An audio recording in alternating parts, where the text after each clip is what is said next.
One fine Wednesday morning, I drove to Kaukudi traffic light to look for him. I parked, I walked around, described him to some hawkers, but nobody seems to have known where he was.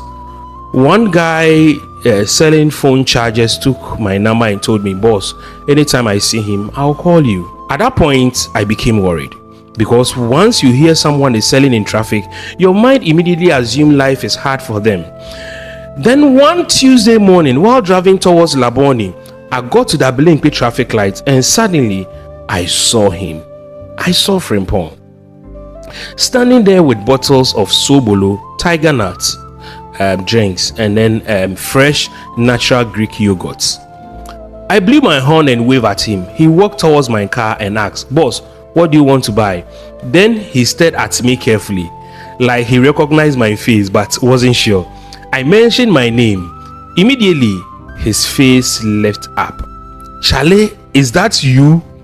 He was genuinely excited.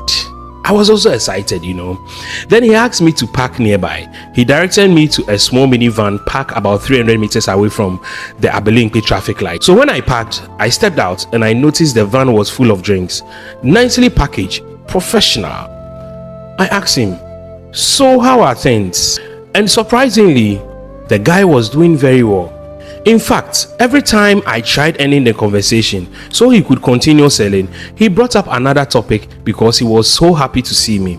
Then he opened the van and started packaging drinks for me. I asked him something that shocked me later. I said, "So which company do you work for?" Frimpong smiled and said, "This is my company." I froze for a second. He explained everything to me.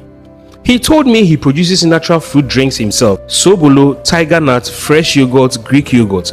Every morning, he supplies shops and supermarkets around the airport and some fuel stations. After supplying, instead of sitting at home, he personally drives around traffic areas to sell directly to customers.